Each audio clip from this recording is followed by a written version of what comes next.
Due to the graphic nature of this program, viewer discretion is advised.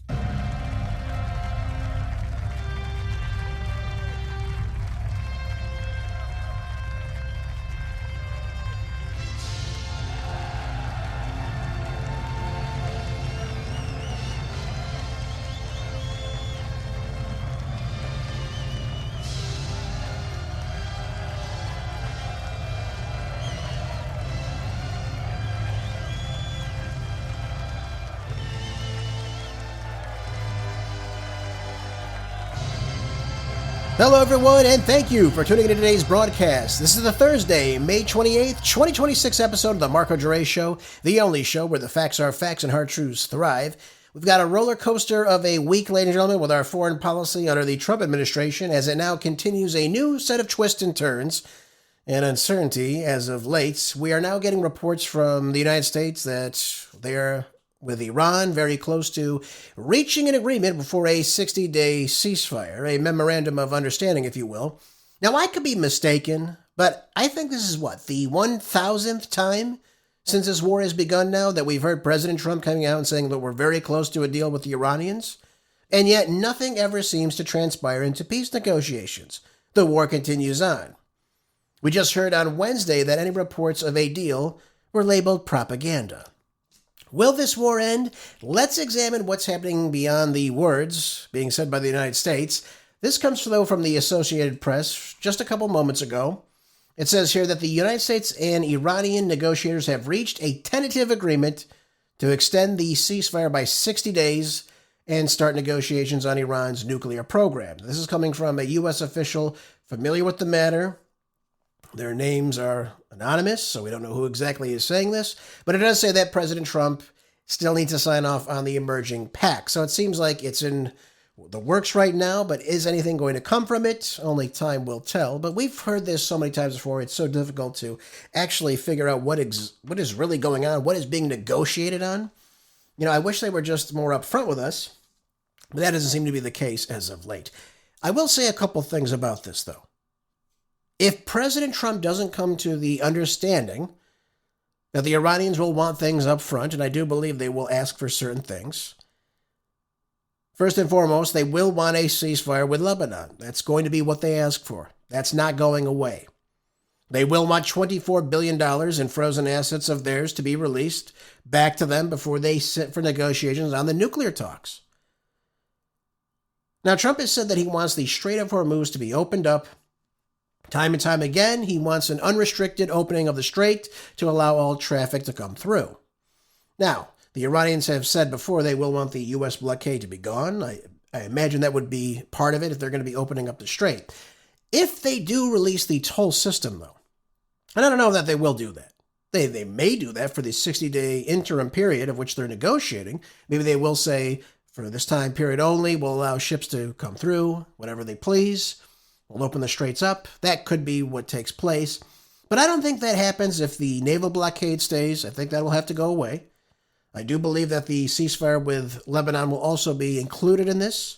And they will want the $24 billion in frozen assets first before any talks of nuclear programs or enrichment of uranium will ever come to the table. I don't see anything else happening like that. And by the way, if the straits are open up for trade, I think Iran will also want sanctions released on their oil traffic as well. That's the way I see it. Let me just point to you one thing. We're talking about optimism right now. Hopefully that this war ends. We want it to end. Everyone wants it to end. I wanted it to end the day it started. You know that. You listen to my show every day. But here's the thing. If the Israelis are tied into this, and I do believe they will be, you have to come to the realization that Netanyahu has to hold his end of the bargain here. I guess we'll see if President Trump really tells him what's what, or if it's Netanyahu that tells him what's what. What do I mean by that? On May 15th, the Israelis signed an agreement with the Lebanese that they would extend their ceasefire for an additional 45 days. Sounds good, right? However, Israel's never met a ceasefire they've actually adhered to. And even today, they are now continuing to bomb in the suburbs of Beirut during their so-called ceasefire. Same thing's happening inside of Gaza. At the end of last year, we were supposed to be in a ceasefire Nothing's supposed to be happening. Yet we're getting confirmation that some 900 people that they know of have died since then. Does that sound like a ceasefire if the IDF is continuing to kill people inside the Gaza Strip? Of course it doesn't. I mean, this is why, to me, the Iranians are going to look at this and say, okay, once you break this, the ceasefire is over. The talks are over. The negotiation on nuclear weapons is over. Enrichment is off the table. We've seen this time and time again. So while I wish I could be more optimistic with all of you, I really don't see this as coming to fruition, folks. I really don't. I could be wrong, but my track record has proven opposite of that. So far, everything I've been calling has really come true. And again, I think it'll end up being that way as well. But I do want to play you President Trump. He spoke yesterday about what's going on right now in terms of the negotiations and where he sees the talks moving to. And I want to play you a clip of him speaking about what he expects to take place in terms of this deal with the Iranians and particularly the opening of the Strait of Hormuz. Let's take a listen to clip 1. Would you accept a short-term deal that allows Iran and Oman to control the strait? And would they have to open it immediately, or would you be open to that happening over a period of time? No, the strait's going to be open to everybody. And who would control it? It's international waters. Nobody's going to control it. We're going to watch over it. We'll watch over it, but nobody's going to control it. That's part of the negotiation that we have. They would like to control it. Nobody's going to control it. It's international waters, and Oman will behave just like everybody else, so we'll have to blow them up. They understand that. They'll be fine. So here's the problem with this statement here. First of all, number one, it's not international water. Let's come to the realization it's not international waters. Anything from your shoreline of any country extending 12 miles into the sea is territorial waters. Same on the U.S. coastlines. Anything within 12 and a half is really what we go to. But anything that comes in that 12 and a half range, that's our waters. We can control that water. We can police that waters. Same thing with the Iranians. Again, it's a strait of roughly 21 miles in diameter. And on the other side of that strait, it reaches land. That's the Omanis. The Omanis have given them the go-ahead that, yes, you can control the strait. You can charge fees. That's fine with us. They're going to get some leverage from this as well. They'll get money in return as well. So I imagine they'll divide the money up from the shipping that comes through there. And it's going to be a very lucrative thing for both countries. Why wouldn't the Omanis want this? Again, it's completely legal. Now, Trump is saying, well, it's international law. It violates international law. When has he ever given a damn about international law, folks? He bombed a country during negotiations, which is perfidy. He came to the table in good faith, said that we were doing well with the talks. They were scheduling another round of talks. A few days later, what did we do? In between, we decided to go in and start bombing them. Yet again, we did that twice. We did it last June of 2025, and we just did this on February the 28th of this year. That's violating international law.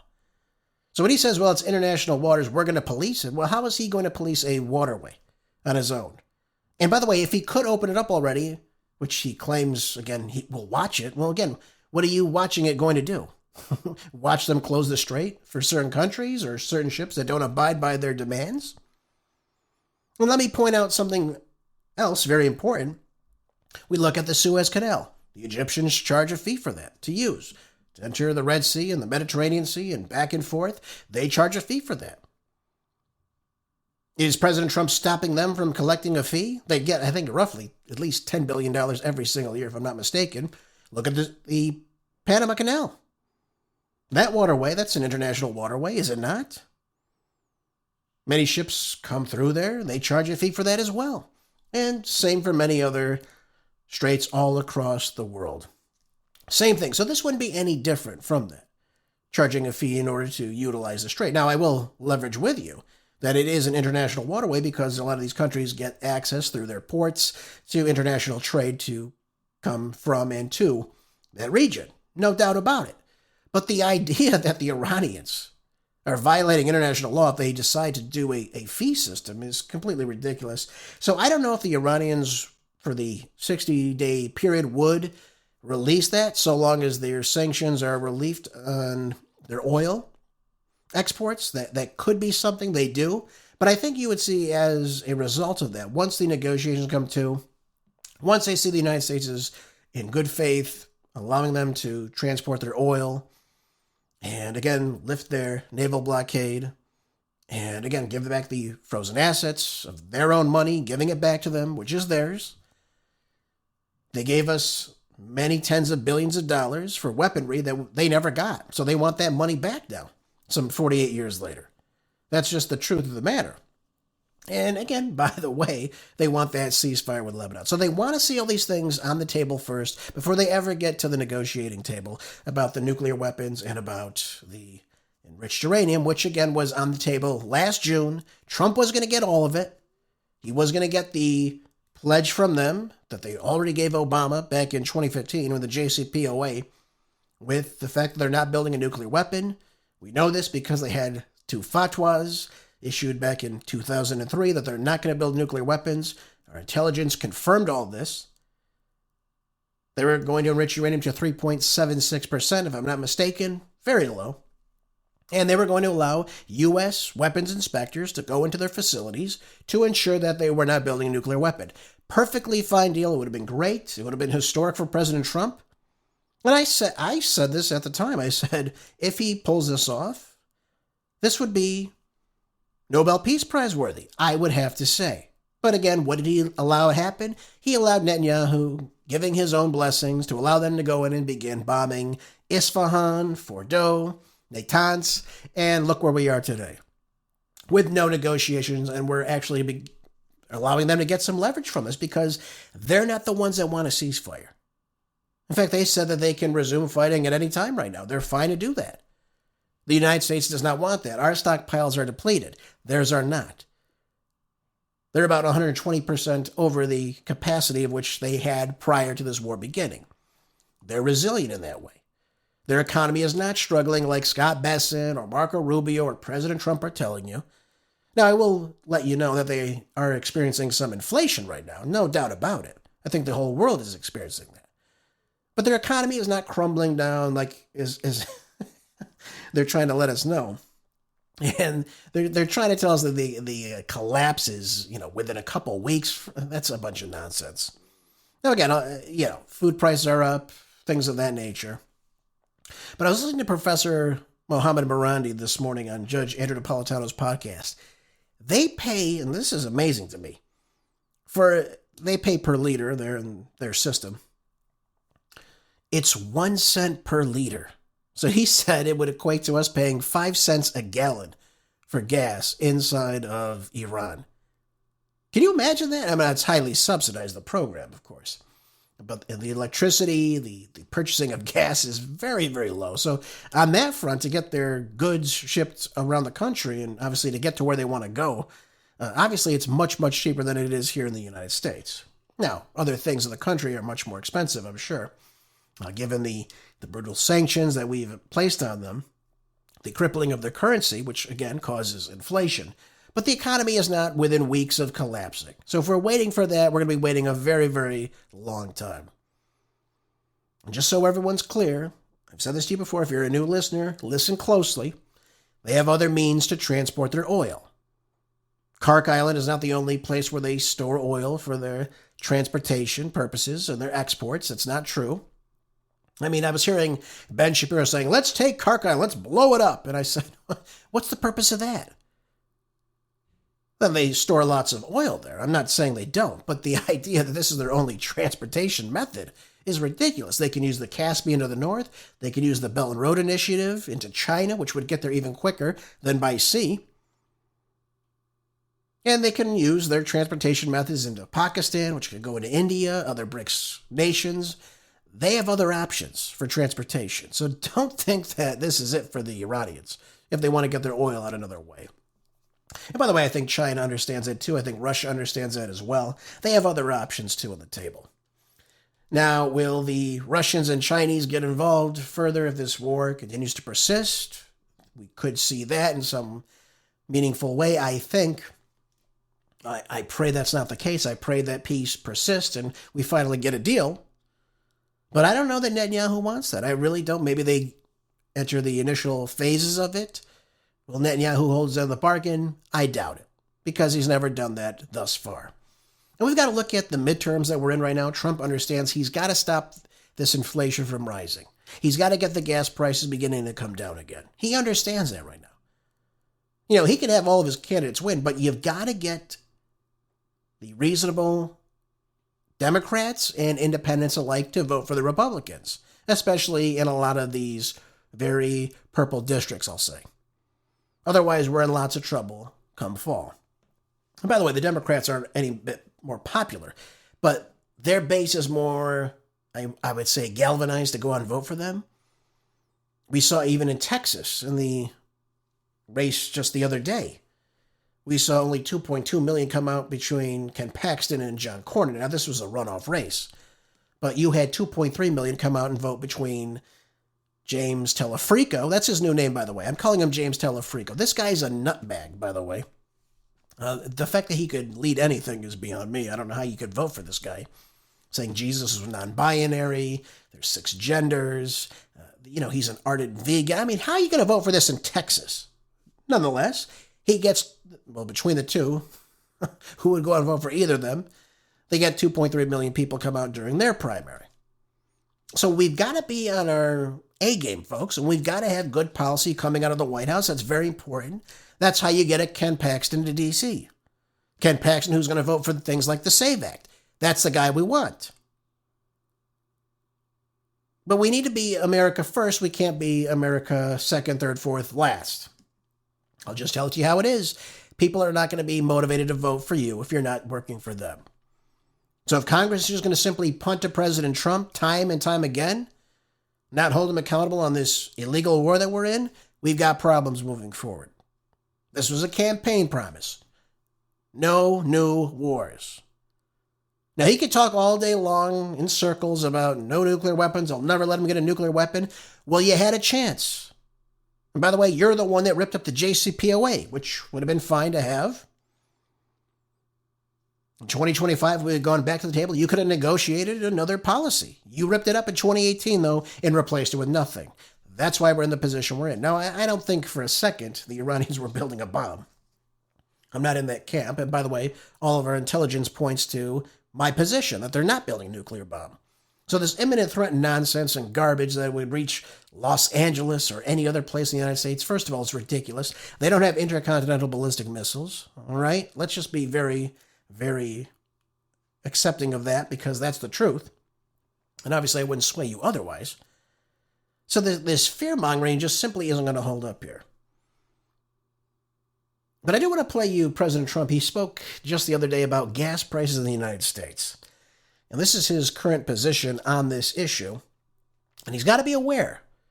If he doesn't bring the gas prices down by, let's say, September, when some of the people that are not as ardent listeners of the news, like my wonderful audiences that show up and listen to my show every day, the people that are not aware, that are kind of getting a little bit upset by, hey, why am I paying $1.50 more for gas? Why is the cost of my groceries starting to go up? Why am I paying more for my utility bills? These people are going to start figuring out someone is causing this. And they're going to say, listen, if things don't turn around, I'm going to go vote for the other candidate. That would be very bad. Now, to me, Democrats are a bad compromise any way you look at it. I don't think you're going to get any gas prices lowering from the Democrats.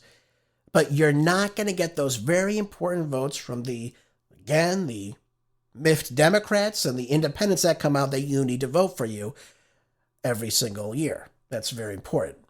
But here's Trump on the gas prices and them coming down. Let's take a listen. But the American people, sir, are seeing higher gas prices. Yeah, now it's come down a little bit, but it's still $4.45. Oh, it'll come down a lot. It'll come down to where it was before. We had it when I was in Iowa. We had driving by and we saw gas stations $1.90 a gallon, $1.85, $1.87 were the three that we saw. We had it down in some places below. Now we can't help but California where they charge so much tax that you lower it and they charge tax. They've got to straighten the act out in California, but we had a gasoline down to a very low number. I think we'll be hitting that number shortly after that whole excursion ends. Yes, that excursion would be the war that we started for Netanyahu. Okay, so where are we now with all this? Where do we go next? We're talking about oil prices. By the way, I found out yesterday evening from the great Colonel Douglas McGregor, by the way, he just recently said that Trump sold some 17.8 million barrels of oil just last week to drop the price of oil in the country. Now, we have our strategic petroleum reserves depleted. Again, a lot of that has to do with the Biden administration dumping that in, by the way. That's only supposed to be for military use, by the way. It's obviously could be used for great emergencies. But we shouldn't be in this position right now, and we find ourselves in that as a result. One other thing he did say, and by the way, I think those gas prices are going to stay elevated because once the realization that the oil supply is not going to be where we want it to be, and there's no new oil coming in terms of imports, a lot of these oil producers are going to start panicking, and the price is only going to have to go up because the demand will stay exactly the same. One other thing he did say, though, in the interview I was listening to last night, he said as a result of the oil, the minerals, the resources lost as a result of what's going on in the world right now because of what we're doing in the Persian Gulf, it's going to result in a 36% loss of the global economy not being there. That means the commerce that exists between the various nations. And he highlighted very significantly that during the Great Depression, that number was 20%, ladies and gentlemen, of the global economy that was just simply gone. In other words, it was standing still. It wasn't there anymore. So we're looking at very troubling times in our economy. So Trump has either got to accept this and say, listen, I've got to focus on the financials of my constituents, which are the American people. Otherwise, I'm going to be in lots of trouble. Now, he's come out recently and said he doesn't care how the midterms go. I mean, do you want to be a lame duck for the remaining 2 years of your presidency? How's that going to look in the grand scheme of history, ladies and gentlemen? I don't think that's something he desperately wants. Certainly, I think he'd be facing impeachment as well. And again, if he loses enough seats in the Senate, the realization of conviction could be a possibility for him. I don't think Trump wants to go out that way. I really don't believe that. So he's got to stop just listening to the likes of Pete Hegseth, the other morons in that camp that are persuading him to persist on him with this conflict right now, or that it just doesn't matter what he does in the midterms. We need the Republicans to show up, but they need to show up and actually do something. So the Republicans coming in need to actually grow a spine and say, listen, we're not going to continue on with this war. We will not continue to fund this war. This war's got to stop. And do what government is supposed to do for us. Reel back in the executive branch. We haven't seen that yet in Mike Johnson or John Thune. Let's get to work for the American people, I think would be the better idea, and show that. Okay, show that. Because we're not seeing it. We haven't seen that in the first 2 years. We're looking at lower gas prices. That's now gone. Gas prices are up again. That's not going to sway the American people to vote for Republicans. And you're losing out on the Gen Z and the millennial vote now. They're going out and voting for the likes of Mamdani and the Katie Wilsons and the Mikey Sherrills and the Abigail Spanbergers of the world. We don't want that, I don't think. Certainly not by a long shot. One other thing I will say about this so-called negotiated peace deal right now, or the talks, I will say. This is from Politico. It says, the U.S. Central Command criticized Iran for an egregious ceasefire violation this morning, on Thursday. The latest test for a shaky truce as peace talks between Washington and Tehran progress slowly. Now, here's what happened. It says here that Iran launched a ballistic missile towards Kuwait on Wednesday evening that was intercepted by Kuwaiti forces. And it says here that the Iranian forces also launched 5 one-way attack drones that posed a clear threat around the Strait of Hormuz, all of which were intercepted by the United States.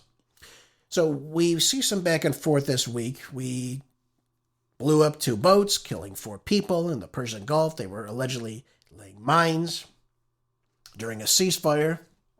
Again, we call these defensive actions against them, even though they didn't attack us at all.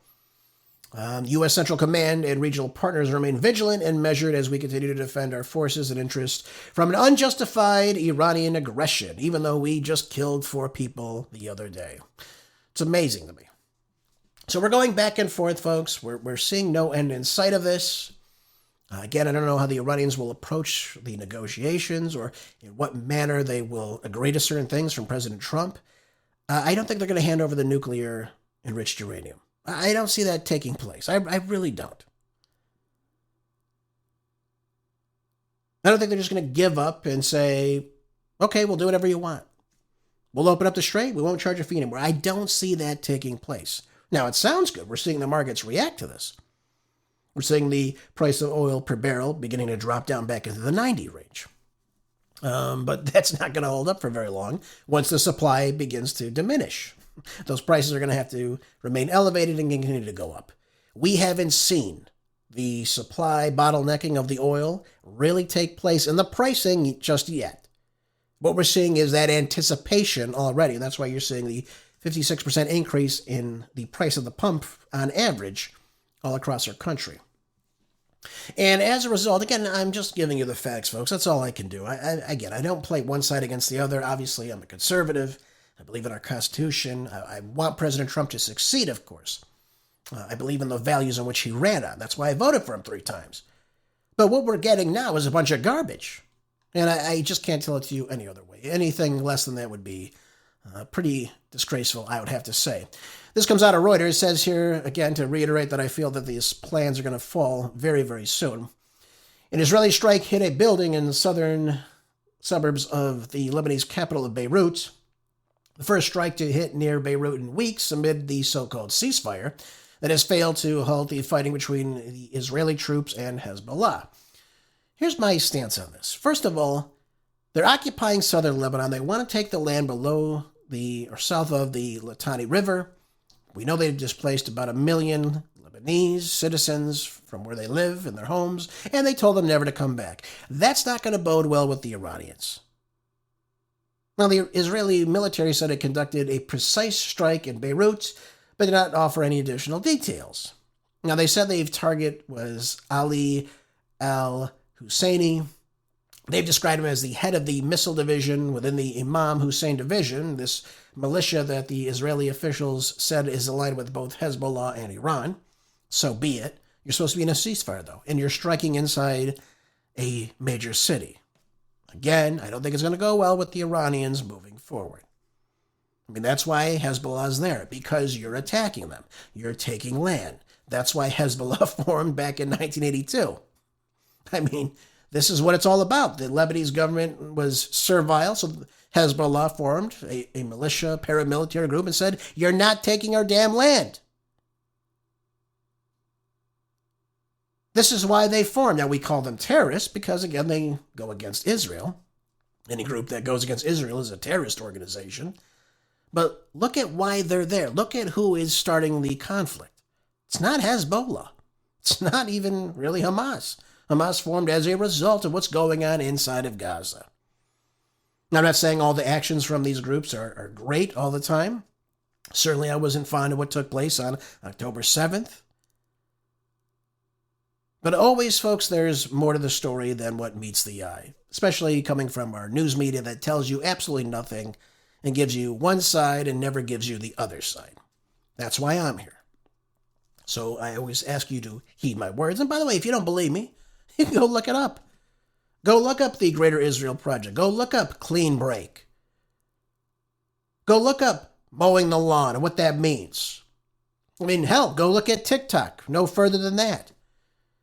Even Instagram, you get some good footage that comes out of the region right now and what's going on. What just took place with the flotilla of activists to bring food, water, and aid to the Gazans right now because humanitarian aid is not coming in, which again was supposed to be part of the ceasefire that, they're supposed to have several tons of provisions coming in every day. We don't even know if that's happening anymore.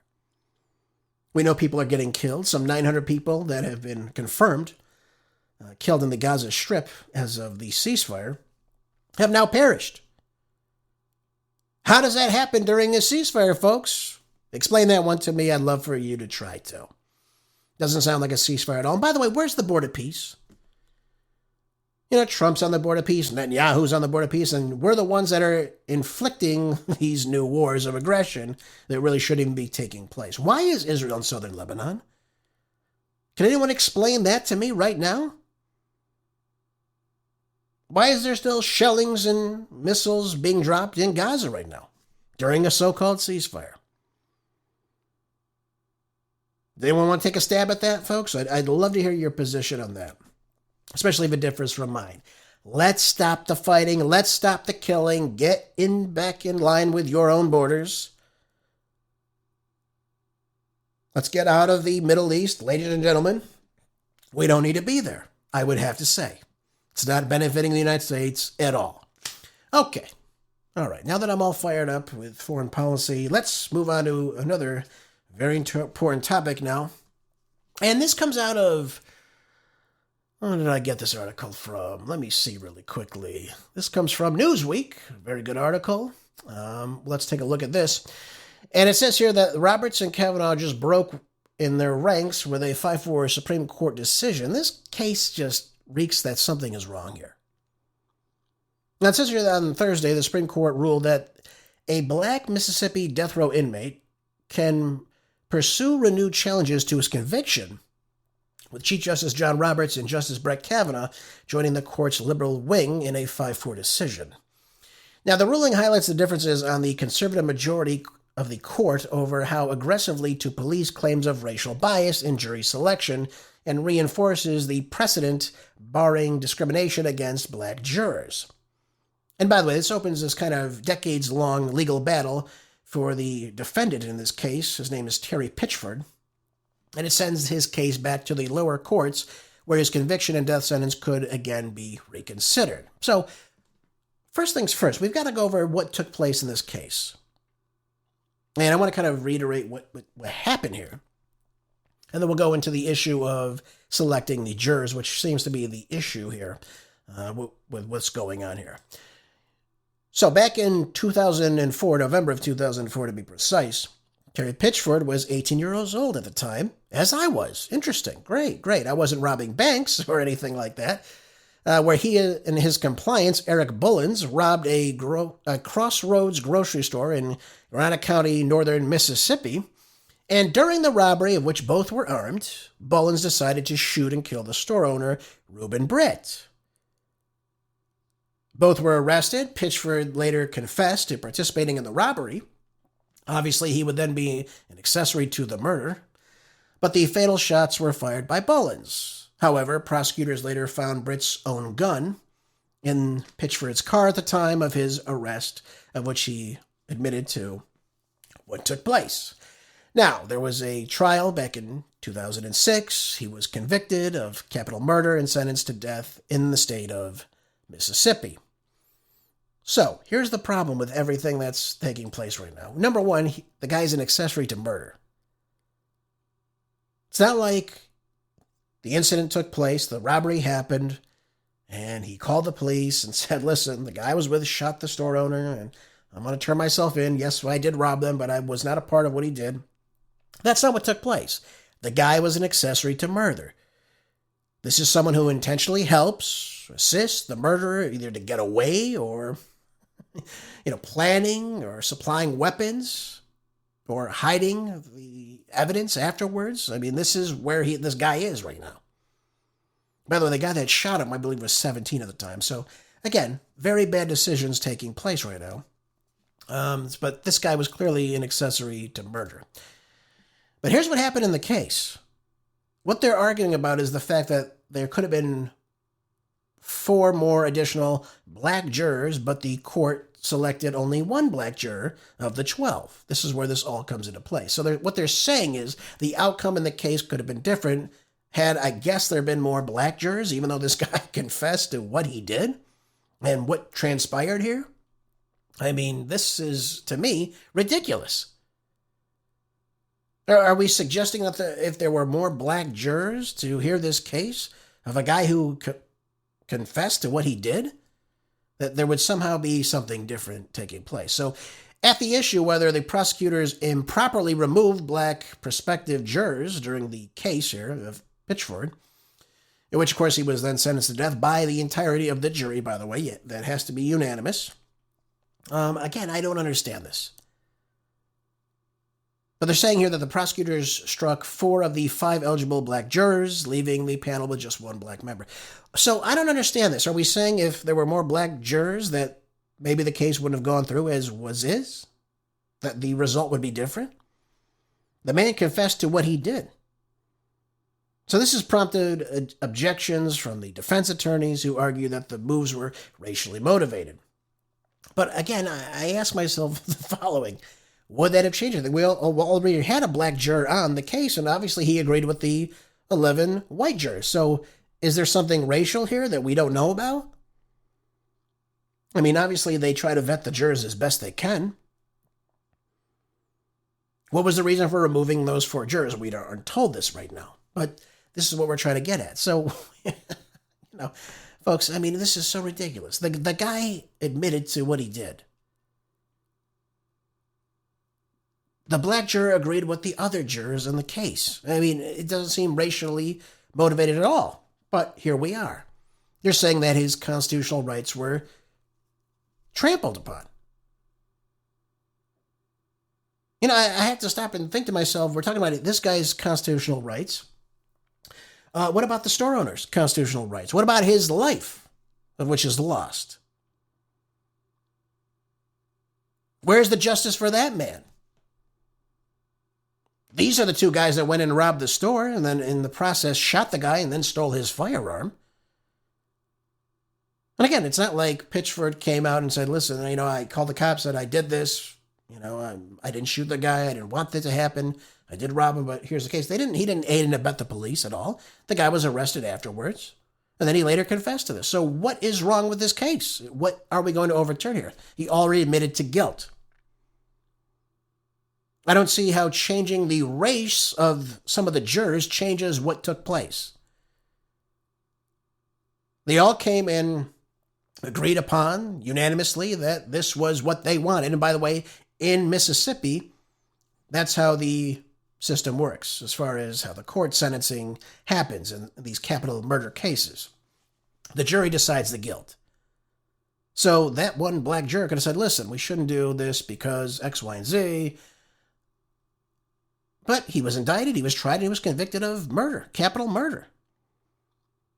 And then after the penalty phase, the juror found that Pitchford should be executed by lethal injection. That's every single one of them. And then the judge entered the sentence that the jury had chosen. So are we a colorblind society, or do we have to always have, if there's a black suspect being sentenced, we have to have half the jury also be black? I mean, where are we right now?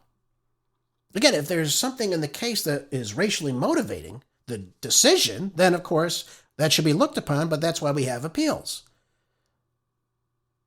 So I don't know why the court decided to remove those 4 jurors. I don't know why. Maybe in their vetting process, they said something that made them suggest that they wouldn't be the right fit. I don't know.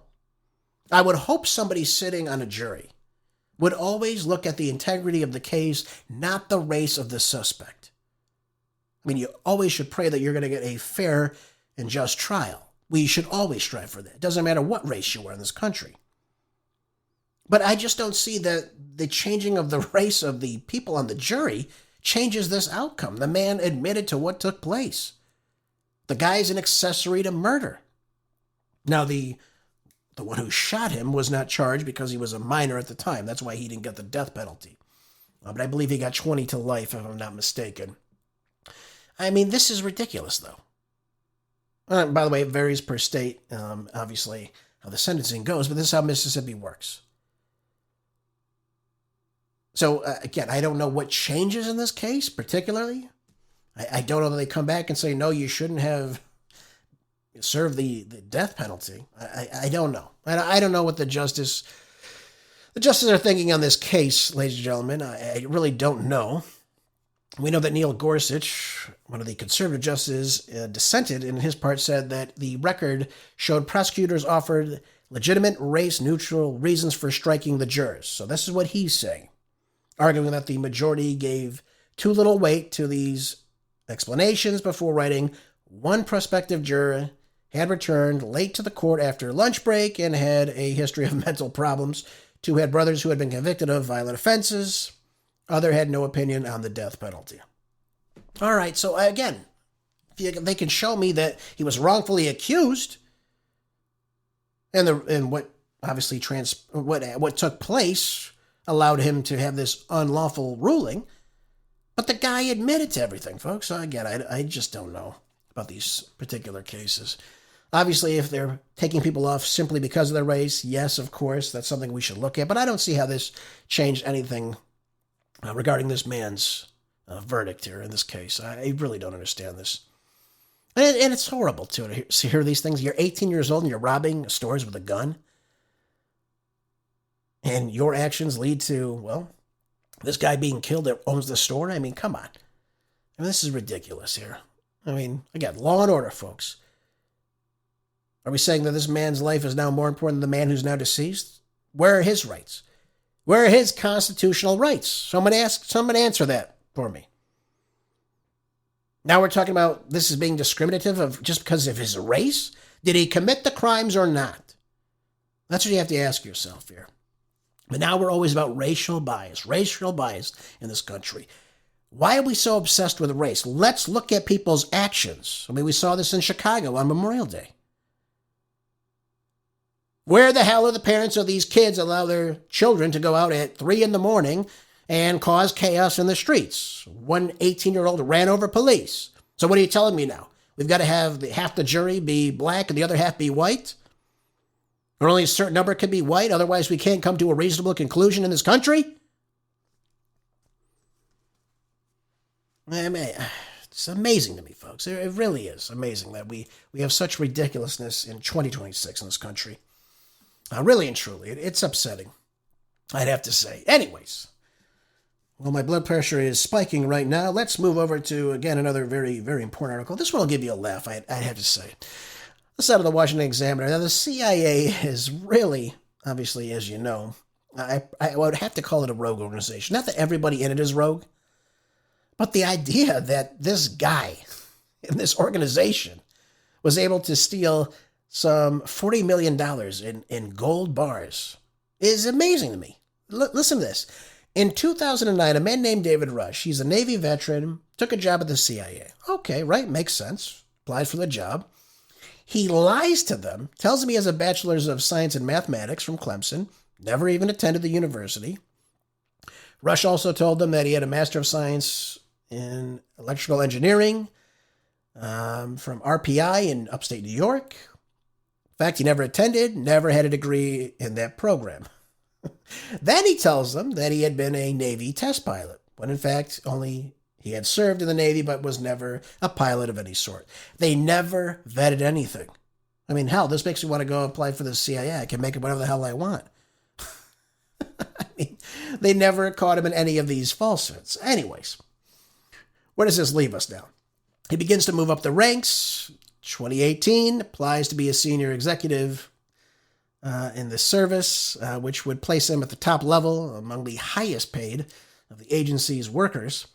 Then he applies for this, this program that he's in. What's it say here? Weapons Test Organization. Okay, fine, whatever. And in the same affidavit in the application, Rush states that he had an 11-year tenure as a thesis dissertation advisor at the Air Force Institute of Technology. Again, none of which is true. Nevertheless, they continue to promote this guy. I mean, my God. Government malfeasance, folks? I think so. Now, during this time, the affidavit said Rush also committed to claim leave pay for military service, even though he was no longer even in the Navy. Government records show that he had since received some $77,000 in compensation after being honorably discharged in February 2015, claiming some 744 hours of military leave. I mean, this is amazing to me. So here's where it gets really, really amazing in this. I'm not even to the best part yet. Starting in November of 2025, allegedly he did something even more astonishing, more striking than anything he had done before in all these lies. According to the affidavit, Rush made several requests to the U.S. government to obtain a significant quantity of foreign currency and tens of millions of dollars in bars of gold for quote-unquote work-related expenses. What the hell is all this about? But I think the striking part about this is that the CIA gave it to him. They just handed him bars of gold in foreign currency. Only later did someone begin to wonder what the hell was going on. I mean, this is amazing to me. So the CIA then figures out what something's up here, finally, after years of these lies. They search his storage space in Russia's office, but only found a portion of the currency that he'd been given. Why was he given this? Nobody knows. Government officials were unable to locate the bars of gold or any significant amount of the foreign currency that Russia had perceived during his request. And they end up figuring out on May 18th, they conducted a search of his home in Virginia. And what did they find? During the search, the FBI seized approximately 303 bars of gold. Oh my God, can you imagine that? 303 bars of gold? It's amazing. Each weighing approximately 1 kilo. That's about 2.2 pounds for those of you that aren't familiar with the metric system. And based on the current price of gold, it was estimated to exceed some $40 million just sitting on his residency.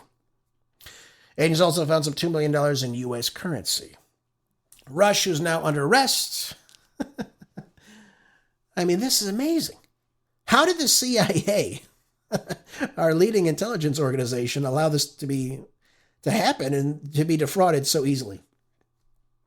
I think I want to go apply for the CIA. I think I'm going to go there and be like, you know what? I need work-related money. I think I need some $5 million. Can I get it? Absolutely, Gervais. Here you go. I mean, what is going on here? When we talk about states being defrauded, we talk about some of these NGOs and some of these people defrauding our taxpayer dollars. The CIA literally just gave this guy 303 bars of gold. For what purpose did they believe that he was going to use this for? What is he using foreign currency for? And U.S. currency? I mean, it appears all he had to do was make a request and bam, there you go. I mean, hell, if anyone could do that, I think I would like to give that a run for my own money here. I think it'd be great, by the way. But I think John Radcliffe, our CIA director, has a little bit of explaining to do as to why people can get access to money so easily and what the hell's going on with this vetting process. They found out that this guy had 35 luxury watches at his home. What the hell do you need all these different watches for? Most of them Rolexes. I mean, it doesn't seem to cover the spending possibilities for someone with $40 million. But maybe he has more too. We don't know here. Obviously, national security concerns come to light here, given the fact that he worked with the highest clearance at the nation's top spy agency. So that's very interesting to see what's going to happen to Mr. Rush here. But man, this is interesting. This just shows the rot runs deep. The swamp has never been deeper, ladies and gentlemen. Never been deeper. And now I want to go over something else that just shows you how disgusting the Democratic Party is in our country, ladies and gentlemen. This comes out of the Hill. It says here, Newsom's California now will impose a 100% tax on the anti-weaponization fund recipients. So if you reside in the state of California, and for some reason, if this anti-weaponization fund goes through and you're given compensation for anything unlawful, like a J6 deposition, for example, and you're rotting away in prison, Gavin Newsom will now impose a 100% tax on any state resident who receives money from Trump's administration in this new $1.8 billion anti-weaponization fund, which is simply meant to compensate those who feel they were wrongfully prosecuted by the government. Now, I happen to think that obviously Trump needs to go through Congress. That's how any allocation of money goes. They control the purse. So I don't think he can just, with a stroke of a pen, decide he's going to have this fund and just start dishing out this money. That's my take on it. It happens to be the right take. But here comes Newsom, sees something and just has to put a tax out. It's amazing to me. Newsom, the guy whose state is, what, $32 billion in the hole right now? It's going to go up from there too. But here it goes. He comes out and says, one thing I will say we're going to do is tax 100%. What's the point of getting the money then if they're going to tax it 100%? Anyone from California that receives any of those funds, we want to tax 100% of those proceeds. And that's an action the state of California can take, Newsom said. It's an action we look forward to taking. Well, when has Gavin Newsom never missed taking anyone's money?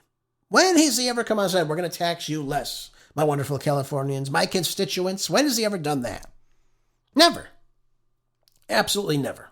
And he never will, by the way. We're seeing similar things in New York now. Lawmakers now proposing a similar 100% tax on state residents who receive payments from this fund. So what? If anyone gets money from this, they're just going to take the money from them and put it in their own pockets? No taxation without representation, folks. Where's the representation? Nowhere at all. Yeah, I think Gavin Newsom's track record, by the way, for getting people to leave the state is working out very, very well. I think if anyone were in California and illegally brought under the Biden administration's DOJ's reign of terror, especially for J6, I think they should just leave the state and collect the money elsewhere. Or what they could do, they can get a home somewhere place else with this money, should that even come to fruition. And they can buy a home somewhere else, as a summer home or what have you. Make that your permanent residence and move between California and that state. That way Gavin Newsom can't get his greedy hands all over it. But leave it to Gavin Newsom. He never, ever ceases to miss an opportunity to take more of your money. Never, never will ever cross his mind not to do so. And that's why California is in the situation it's in, because of the disastrous policies that he always puts forth. Now, this creation of the anti-weaponization fund has sparked criticism for both parties. And by the way, I said so myself. You can't simply just come out and make a program and just allocate money without Congress doing it for you. That's how our Constitution works. America's based off our Constitution, ladies and gentlemen, not what President Trump just decides one day of the week. Now, some Republican senators were furious at Acting Attorney General Todd Blanche over the fund. According to Senator Ted Cruz of Texas, leading an internal revolt that stalled an immigration enforcement bill. I can't believe Ted Cruz came out for that. I finally agree with him on something. Oh, my. Good job, Ted. Way to go. Finally, you're doing something meaningful. Congratulations. Shame on Newsom for this. And by the way, since we're talking about Democrats, let me shift your attention to another great topic of hypocrisy from the Democrats. Look at this. Coming out of Slay News. Bernie Sanders, the empty suit himself, spent some $608,000 on, get this, private jets, luxury hotels, limousines during the Fighting Oligarchy tour. Why is Bernie Sanders on any tour? He should be on a tour for the old folks' home, I would have to say. That's where he belongs. Useless. Absolutely useless. I mean, can anyone not see the hypocrisy in everything that this guy does? Remember, he's millionaires and billionaires. Gotta fight the millionaires every single day of the week. They're taking too much money. No one needs that money. Then everyone's like, don't you have millions of dollars yourself, Bernie, just simply existing in the government? Never put forth anything anybody really wanted? You've just lined your pockets more and more. And by the way, this scumbag, Bernie Sanders, by the way, the idiot from Vermont, I think that's what the I stands for, doesn't it? Oh, independent. Okay, independent idiot of Vermont. Yep, that's him, Bernie Sanders. Where's he getting the $600,000 from, too, by the way? His coffers? People that voted for this moron twice for president? By the way, genius by Bernie Sanders. I got to tell you, this guy's a grifter through and through. A loser, could never hold a job until he became mayor of Burlington at the age of 40. Somehow he was elected. I think if he lost that race, we never would have to hear the Bernie Sanders talking ad nauseum about millionaires and billionaires. Anyways, he becomes a millionaire. Everyone finds out he's a millionaire. Everyone finds out that he's got lots of money. And of course, he changes his stance from millionaires and billionaires to just simply billionaires. We got to tax the billionaires only. Not the millionaires. They're okay now. Millionaires are totally fine now, so long as Bernie stays one. Anyways, the spending has drawn now some scrutiny, obviously, as you can imagine, because Sanders has built his political brand around attacking wealthy elites, even though he parades himself as one. And by the way, what happened to climate change, folks? I thought we weren't supposed to be flying around in private jets, and we were contributing to climate change. Bernie Sanders, remember, if 1 million, what did he say? 1 degree of a tenth of the degree of he doesn't even know what the hell he's talking about. Rises, right? First of all, if the global temperature rises a degree, the world's going to just totally fall apart. I mean, It just shows you this guy's a moron. Condemning economic inequality, criticizing the influence of billionaires in American politics. Yeah, this is the same guy who did these media buys when he ran for office, by the way. And what media buys are legitimate? When you run for office, your campaign gets a certain amount of money, of course. And God bless anybody that voted for this clown or donated any bit of money to him. Regardless, all this money that he gets, he throws into media buys. So he buys time on air. I am asking you to go and do this and donate money to... Shut the hell up, first of all, you loser. The hell would go and vote for anything for you? Anyways, what these media buys, the group that puts it together gets a chunk of the money back. Okay? Now, who's the group that he uses? He uses this group that has no other clients, and they're friends of his wife's. Interesting, right? And we figured out, well, Peter Schweitzer, who does great investigative journalist work, in his book Profiles in Corruption, found out that these friends of Bernie Sanders' wife, right, got somewhere between $15-ish million. I think it was $13 to $15 million they pocketed from these media buys. Not a bad thing, right? So did they divvy up the money? Something tells me they probably did, because his wife, when she files her taxation records, only has to select the makes more than $1,000 per year. Bernie Sanders in the clear. There you go. Pocket some of that money, make some media buys. Hey, maybe you give your friends, $2 million to be a part of this phony organization that's doing all these media buys for me. I pocket 10 mil. Maybe they split it half and half. It's not bad. Run for office as a moron, lose your race, and you still pocket, maybe $8 million. That's not a bad thing. It's good for everybody, right?